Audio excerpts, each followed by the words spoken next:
For years, researchers have studied the long-term effects of concussions on football players. But there's a growing body of evidence that even the hits that don't cause concussions could still be cause for concern. NBC's Stephanie Gosk is here with some groundbreaking results. Steph, good morning. Hey guys, good morning. Well, we were given exclusive access to a first-of-its-kind study released today, looking specifically at young players 8 to 13 years old. What researchers discovered may make some youth leagues question how they practice and play, and it may make some parents question whether or not their children should play at all. Football practice in North Carolina can get rough. Former NFL player Greg DeLong watches his son Jake from the sidelines. It's a bunch of gladiators out there. But the culture of the game, he says, has changed. We came up through the era of if your head wasn't hurting after a game or a practice, you didn't play. You didn't play hard enough. These days, a ringing head is seen less as a badge of courage and more as a reason for concern. We already know concussions are bad, but now scientists are even beginning to look at the effect of sub-concussive hits, or hits that don't cause concussions at all. The Today Show was given exclusive access to research being conducted at Wake Forest Baptist Medical Center, studying the effect of sub-concussive hits on football players between 8 and 13 years old. What about specifically a child's brain? Yeah, that's a huge unknown, because the brain during that period of time is changing in ways that we are just now starting to understand. Dr. Alex Powers, a pediatric neurosurgeon, consulted during the study, published today in the medical journal Radiology. The research team tracked 25 youth football players, recording every hit they took to the head over the course of a single season, and then compared images of the players' brains before and after.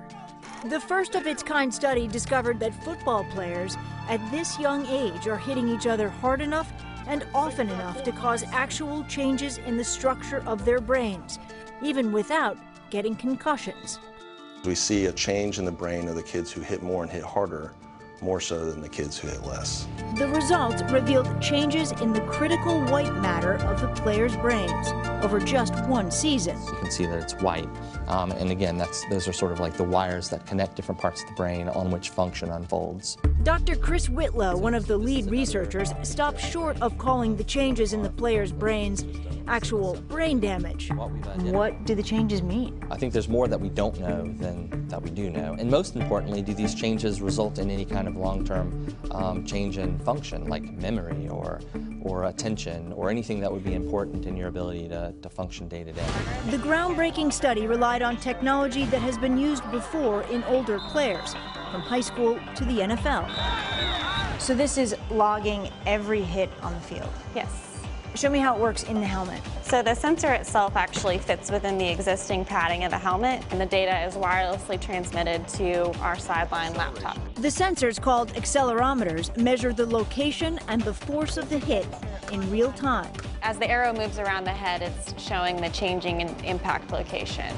Every game, every practice, every hit recorded, including on Dr. Power's own son, John, who was one of the study subjects. What have you seen as far as how hard the hits are on a field with kids this age? We've seen that they can generate forces every bit the same that college players and high school players can. Really? The parents whose kids took part in the study have mixed reactions. Do your job. This is North Carolina, the heart of football country. DeLong has friends who have died from CTE, the degenerative brain disease caused by repeated trauma to the brain. Now he waits to see if the white matter in his son's brain changed over the course of this season. If Jake is one of those players and patients, we're going to pull him. Kendra Ritzy's 13 and 11-year-old boys both took part in the study. Actually, my oldest, I found that he was sleeping with the football. So that's just, I mean, they truly love this sport. Ritzy, who keeps a list of concussion symptoms on the door of her refrigerator, says she won't pull her kids from the game until she knows more. The only result that could possibly be alarming to me is that the potential link to other concerns, which is, dementia, loss of, memory loss. Researchers are hoping to follow the players through high school and perhaps longer, but the kinds of results she is waiting for are years away at best. This study is really just a start. People feel, as you say, very passionately about football. Are we as a country getting closer to dealing with the reality of the danger? Sometimes I think so, and sometimes not. I mean, again, we are extremely passionate, and sometimes we lose sight of the fact, you know, that these are real human beings that are subjecting their bodies to this. The scientists who conducted this study say funding is still one of their largest battles. Following players for years will be incredibly expensive, and they told me they spend much of their time just trying to secure the money they will need to do it. That's fascinating. A lot of parents going to be paying close attention to that, Steph. Thank you very much. Welcome. Hello, Today fans. Thanks for checking out our YouTube channel. Subscribe by clicking that button down there and click on any of the videos over here to watch the latest interviews, show highlights, and digital exclusives.